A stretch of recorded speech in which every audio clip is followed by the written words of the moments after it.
Hi, everybody. I hope that you're all doing well and having a wonderful week.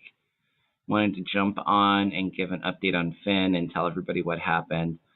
Before I do that, I want to thank everybody for all of the love and support, prayers. Some people were sending Reiki for Finn. I really appreciate it all. It's been such a hard week on me and my husband, and of course, Finn. So it's really helped us get through this. So thank you all so much. Really appreciate it. I always am so amazed and a little overwhelmed by all the love and support that this community has to share.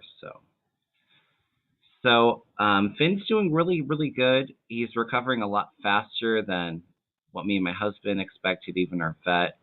He's got a lot of energy to him. He's got some of that crazy puppy energy coming back. So we just kind of have to worry about him straining anything in his abdomen. But drinking water, eating. He's had a few bowel movements, so that's all really good stuff. So what happened was, so it was a week ago, last Saturday morning. Finn woke me up, and it was probably about 5, 6 o'clock in the morning, vomiting, and he probably vomited 6 times, 7 times in an hour. So me and my husband were definitely very concerned by that. I called my vet a little bit later when they opened. They are only open for a couple of days on Saturday, so they weren't able to see him, but they recommended a emergency vet. So me and my husband were going to play it by ear, see how he was doing for a little bit, see if if he started acting lethargic, and if that was the case, we'd take him up. Well, he was ended up getting really dehydrated and lethargic, so we decided to take him up there. That he needed care. So we were there for probably about 4 hours before we even saw the vet. They got him in, did some x-rays, got him hooked up to an IV to give him some fluids. The vet lady that came in, started using a lot of predatory tactics, just telling us, we had to put a $1,500 deposit down for him to stay overnight, or he was very, very likely to die. So, scaring us into keeping him there, which obviously he needed the fluids and all that, so we would have anyway. But, it's just really disgusting how a lot of these emergency vets care a lot more about ripping people off and overcharging and their profits rather than the care of animals. So I definitely wouldn't recommend that place. But anyway, so she thought she saw something obstructing him, but it wasn't definitive, like that he had an obstruction, but she told us that she was pretty sure that's what it was.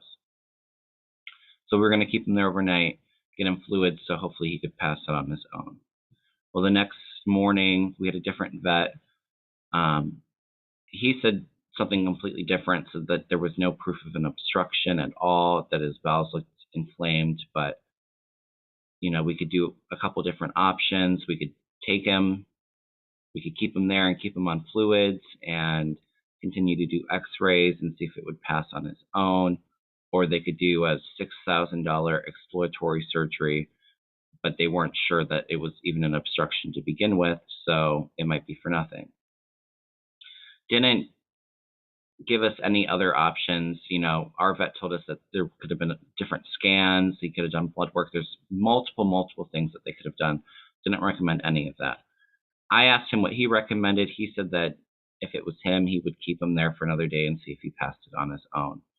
Keep him hydrated and all that. So that's what we ended up doing.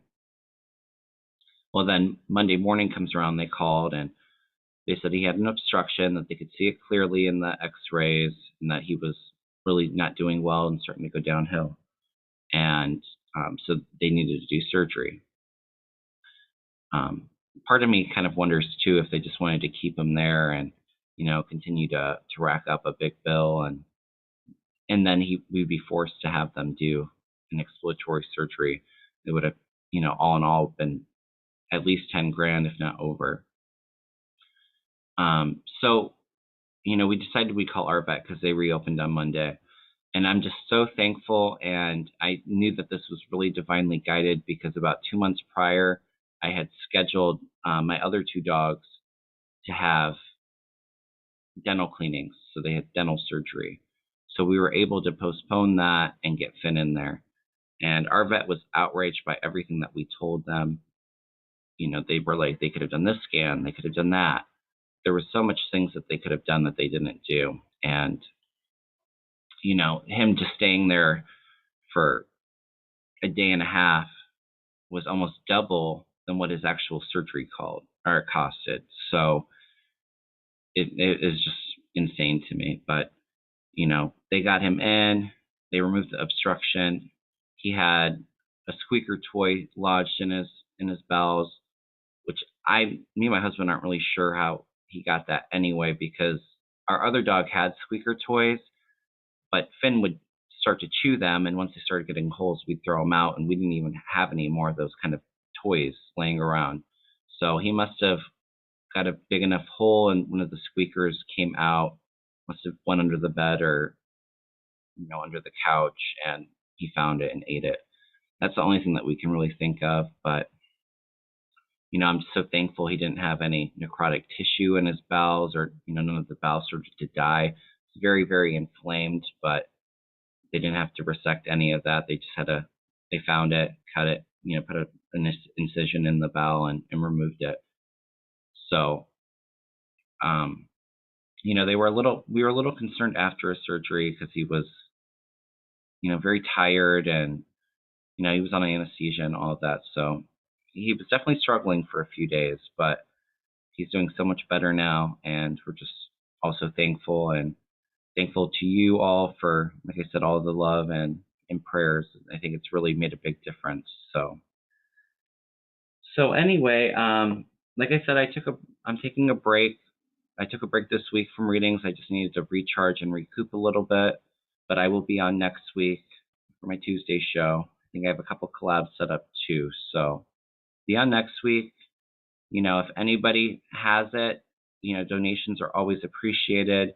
I know that so many people are struggling during this time, so, there's no pressure there, but if you'd like to make a donation, they're always appreciated.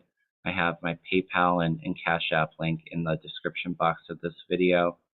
And also, I have some openings for readings, or if anybody's interested in Reiki next week, send me an email. It's in the description box, kevinlovingvibrations@gmail.com, and we can get something set up for you, okay?